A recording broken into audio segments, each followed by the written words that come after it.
Salam alaikum, comment investir tes premiers 100 000 euros de manière totalement halal? Alors, va y avoir deux grandes parties à maîtriser et ensuite il y aura plein de sous-parties à maîtriser, donc reste bien jusqu'à la fin de la vidéo. Surtout qu'en plus la deuxième sous-partie, c'est la partie que tout le monde fait mais qui au final n'est vraiment pas nécessaire. Enfin, la deuxième grande partie, c'est vraiment pas nécessaire. Donc on va commencer la vidéo.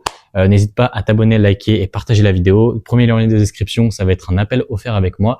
Et le deuxième lien, ça va être le lien de mon canal WhatsApp où tu vas apprendre plein de choses sur l'investissement halal. Rejoins-le, c'est gratuit, offert, sans engagement et je te partage plein de valeurs dessus. On passe à la vidéo. Donc, première chose qu'il faut maîtriser, ça va être les finances personnelles. C'est ultra important, il est pourtant trop sous-estimé. La plupart des gens pensent directement à l'investissement quand ils pensent à préparer leur retraite, à investir halal. Mais si jamais la source de laquelle tu tires ton patrimoine n'est pas optimisée et n'est pas bien au clair, structuré dans ta manière de faire les choses, au final, tes investissements ne le seront jamais. Et donc, ce qu'il faut faire, c'est d'abord structurer tes finances personnelles, structurer combien d'argent rentre, combien tu gagnes, combien de dépenses tu as. Et en fait, en structurant ça, tu auras déjà une vue beaucoup plus claire de tes investissements et de tes finances personnelles au global. Parce que l'investissement, c'est un pan des finances personnelles, mais ce n'est pas, c'est la base, en fait, les finances personnelles. Et ensuite, tu vas avoir l'investissement. Et donc, dans les finances personnelles, il y a plusieurs sous-catégories à maîtriser qui sont ultra importantes. J'en ai parlé pas mal dans les précédentes vidéos. Mais ça va être par exemple tout ce qui va être en rapport avec la mentalité, c'est-à-dire pas le mindset à deux balles, mais vraiment savoir que c'est pour du long terme que tu restes. Tu vas pas rester là pour 1 an, 2 ans, 3 ans. J'ai des personnes, même des clients à moi, qui confondent en fait le court terme et le long terme. Si jamais tu veux investir, c'est pour au minimum 5 ans et l'optimal c'est pour 10-15 ans, pour préparer ton avenir. Et en fait, ce qu'il faut comprendre, c'est que quand tu investis ton argent, tu ne l'investis pas pour faire des gains rapides et pour gagner de l'argent rapidement. C'est pas ça l'investissement, c'est vraiment être sur du long terme, une stratégie intemporelle qui va te permettre d'avoir justement des gains qui vont te permettre de profiter de ton avenir financier. Et c'est vraiment ça qu'on vise avec l'investissement, ça va être cette vision long terme là. Et donc là, ça passe par la mentalité, c'est-à-dire être sûr, être au clair au fait que demain, tu n'as pas besoin de cet argent.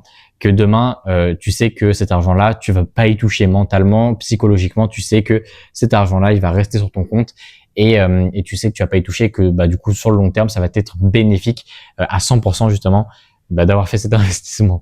Ensuite, ce qu'on va avoir, ça va être la différence donc des bases financières un petit peu à connaître, donc la différence entre wealthy et riche. J'en ai fait pas mal de vidéos, tu pourras aller voir les précédentes vidéos si tu veux justement développer ce sujet-là.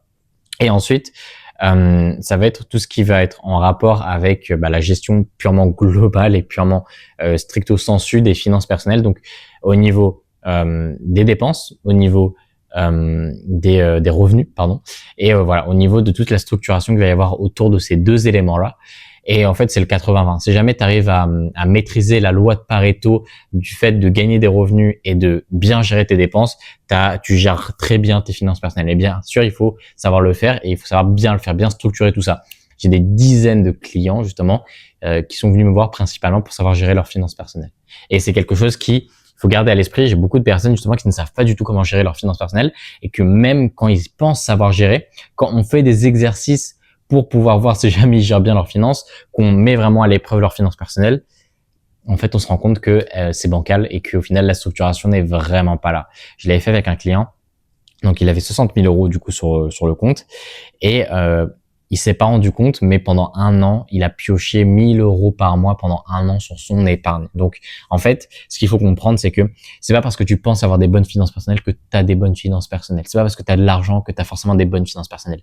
Il a perdu 12 000 euros en 1 an, il ne s'est pas rendu compte pourquoi. En 1 heure d'appel, on a pu directement dire qu'est-ce qui allait pas. Et littéralement, ça lui a fait économiser des dizaines de milliers d'euros.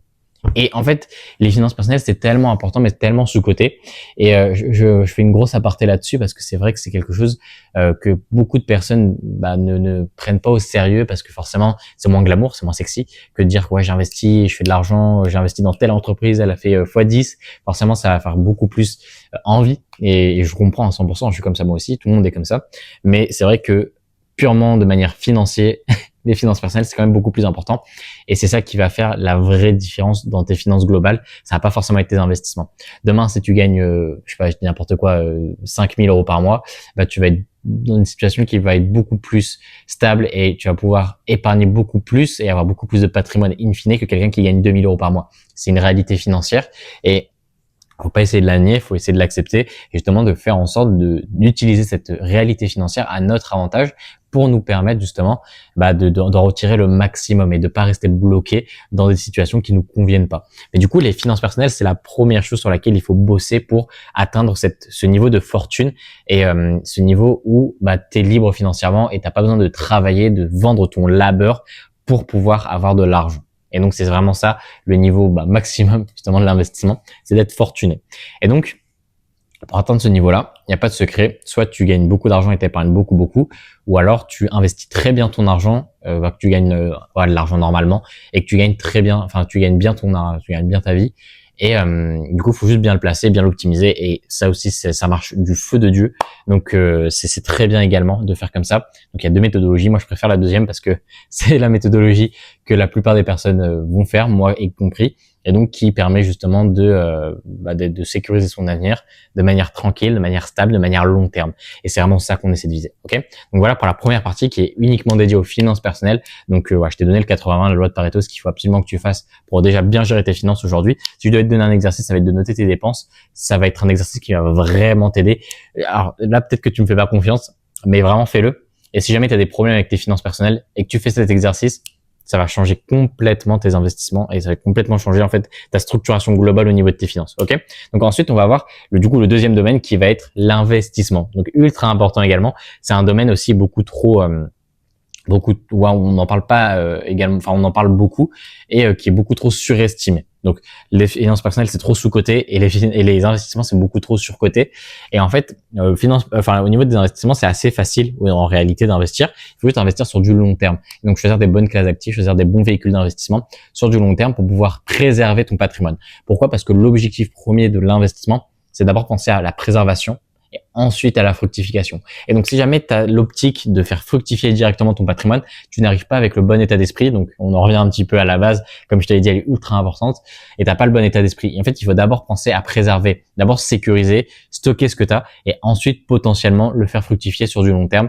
Et c'est vraiment ça le plus important dans l'investissement. C'est la préservation. Et une fois que tu sais comment préserver ton patrimoine, le faire fructifier, c'est un jeu d'enfant. Je t'assure, je l'ai fait avec une trentaine de clients sur plus de 5 millions d'euros. C'est très facile après, mais il faut juste avoir la bonne méthodologie et savoir exactement ce qu'on fait. Et une fois que tu sais comment préserver, donc comment préserver, tu vas me dire, c'est très très facile. Il faut juste penser à ton profil de risque, toi, qu'est-ce que tu peux endurer. Donc, on va toujours revenir à la personne. Donc là, je vais pas te donner une méthodologie magique parce que ça n'existe pas en investissement. C'est faux les gens qui te vendent ça, ils te vendent de n'importe quoi. Il faut revenir à toi. Donc là, il faut juste que tu te poses des questions. Donc, au niveau de ton profil de risque, ton profil financier, donc un petit peu tes finances, combien tu as en patrimoine, combien tu as en dépenses, en revenus, et également au niveau de tes objectifs, qui est vraiment extrêmement important pour définir justement ce que tu vas faire. Parce que par exemple, je viens d'avoir un client qui va justement faire des plans d'investissement sur 18 ans et qui est dégressif. En investissement, tu n'es pas sans savoir que c'est progressif et pas dégressif. Et donc, justement, ça nécessite des ajustements et ça nécessite de faire un plan d'investissement qui va être sur mesure. Et donc, justement, c'est exactement pour cette raison que le fait d'investir son argent, ça va demander de connaître la situation de la personne et de connaître vraiment en détail qui elle est, parce que c'est ça qui va permettre de construire quelque chose autour de ta vie. Parce qu'il faut rappeler quelque chose d'extrêmement important, mais l'investissement, c'est pas quelque chose que tu fais en plus de tes activités. Enfin, c'est pas quelque chose que tu fais au détriment de tes activités, pardon, c'est quelque chose que tu fais en plus. Je me suis un peu emmêlé les pinceaux.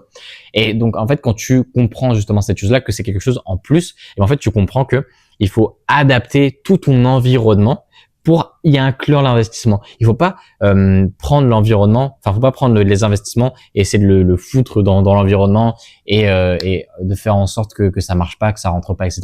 Mais il faut au contraire faire en sorte que ça va être l'investissement qui va se matcher en fait. C'est l'investissement, il va rentrer tout seul dans l'environnement. Alors je sais pas si j'ai été très clair, mais en tout cas, ce qui est ultra important, c'est de faire en sorte que ce soit un plus dans ta vie et que ce soit pas un fardeau. Et en fait, si jamais tu vois l'investissement comme un fardeau aujourd'hui, c'est que tu as la mauvaise méthodologie et que reviens sur les finances personnelles parce que je pense que ça va être ça qui va vraiment t'aider. Et aussi le fait de connaître un petit peu ton profil d'investissement et te détacher un petit peu de ça. Généralement, ça vient de la mentalité, d'après de tout ce que j'ai pu voir des personnes qui ont commencé tout seuls, etc. C'est vraiment un shift de mentalité qui fait qu'aujourd'hui, ils sont beaucoup plus à l'aise à l'idée d'investir. J'ai vu sur des dizaines de clients. C'est le plus important, c'est pour ça que j'en ai parlé en premier et que c'est vraiment la chose, si jamais tu devais retenir quelque chose de cette vidéo, c'est vraiment avoir la vision long terme et être à l'aise avec l'idée d'investir ton argent sur du long terme. Et ça honnêtement, ça va venir avec le temps. Il faut juste comprendre comment ça fonctionne, apprendre l'économie, la finance, ça va vraiment être un gros plus. C'est pour ça que j'assiste vraiment avec l'économie, la finance et la finance islamique avec mes clients, parce que c'est quelque chose en fait qui va te permettre d'avoir un shift et de comprendre en fait les mécaniques globales macroéconomiques. Par exemple, là, je suis à Doha, il y a des explosions de partout au niveau dans le ciel. Hein. C'est pas du tout comme sur les réseaux. Hein. C'est vraiment très safe. Honnêtement, il y a des explosions où je me sens beaucoup plus en sécurité qu'en France. Enfin bref, fin de l'aparté. Mais par exemple, les conflits là qu'on est en train de voir avec l'Iran, avec le Qatar, avec voilà, avec l'Israël, c'est juste du bruit en fait. C'est honnêtement au niveau de l'investissement, purement de l'investissement, si tu veux investir sur du long terme, c'est que du bruit. Et dans tous les cas, il y aura des mécaniques économiques, il y aura des baisses. Par exemple, là, on a eu un gros bull market sur les dernières années. Paf, un conflit entre l'Iran, l'Israël, etc. Ça va faire chuter les marchés. Je te le dis, grâce à moi, ça va faire chuter les marchés. Donc là, je tourne la vidéo, on est dimanche. Demain, lundi, il y aura un bain de sang dans les marchés. On va prendre des opportunités avec les clients, ça va être top. Mais voilà, c'est quelque chose qu'il faut notifier. Il y a des cycles de marché. Avoir un bull market là comme on l'a eu, c'est pas anodin. Il y aura forcément une baisse et ça va remonter, ça va baisser. Mais sur du long terme, nous on vise ce qu'on appelle la tendance séculaire, donc la tendance long terme. Et quand tu vises cette tendance-là, tu t'en fiches du bruit, tu t'en fiches qu'il y ait des guerres, tu t'en fiches qu'il y ait ça. Pourquoi? Parce que tu es là pour du long terme. Et en fait, tu as la vision long terme.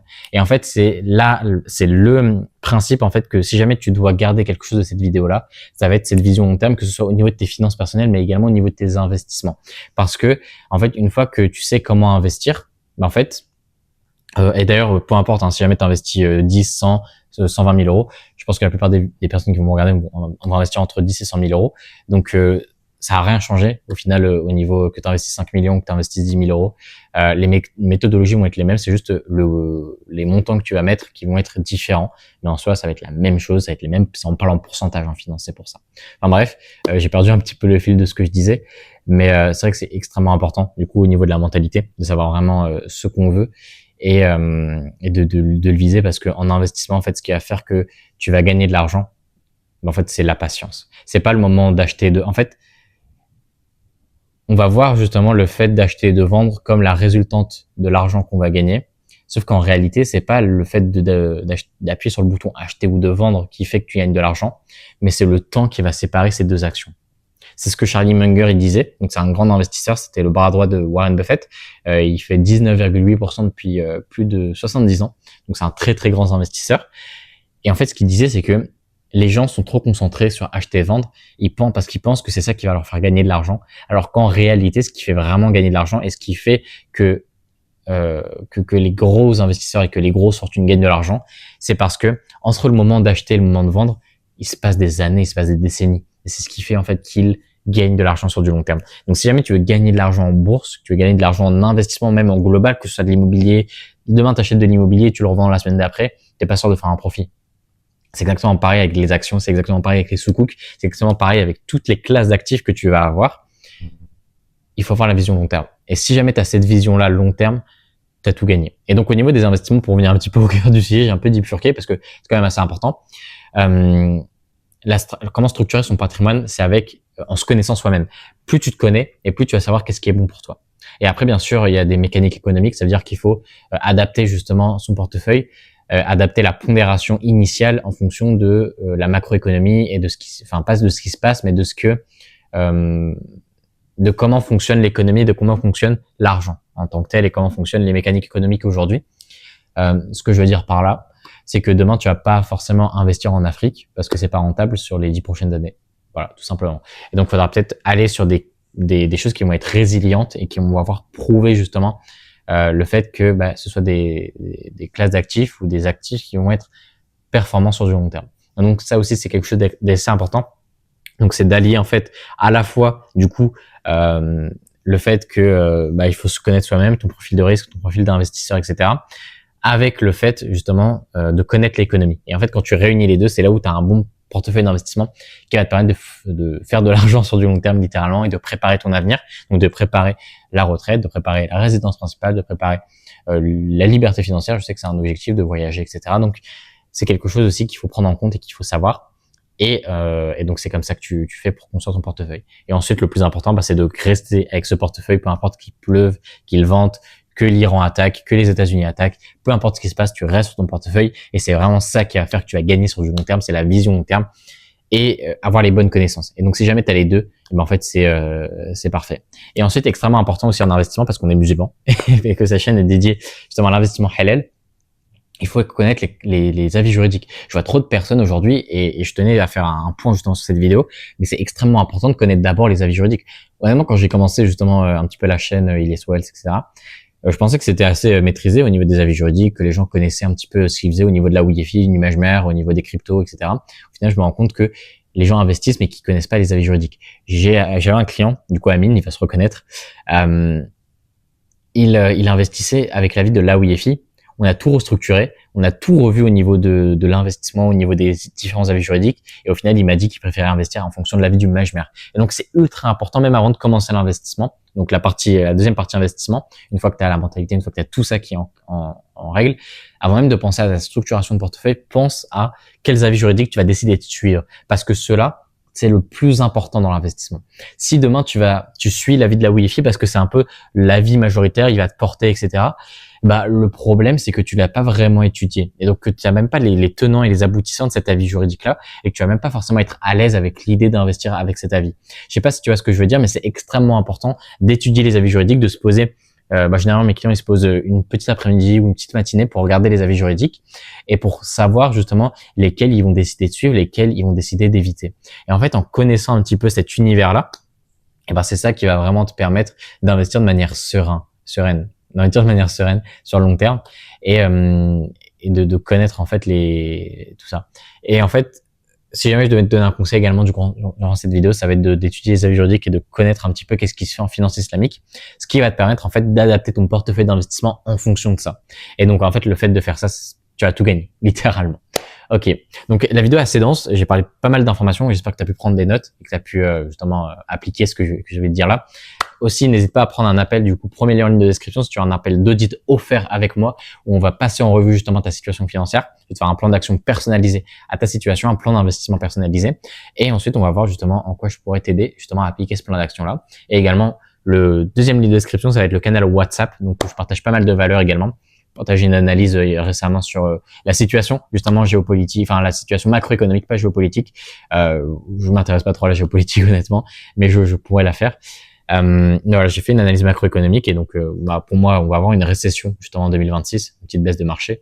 Alors, je pourrais développer un petit peu le sujet Inch'Allah dans une prochaine vidéo. Il faudrait que je m'épanche un petit peu dessus parce que voilà, faudrait que je recoupe les informations. Ça va prendre un petit peu de temps, mais Inch'Allah je vais pouvoir justement faire cette vidéo.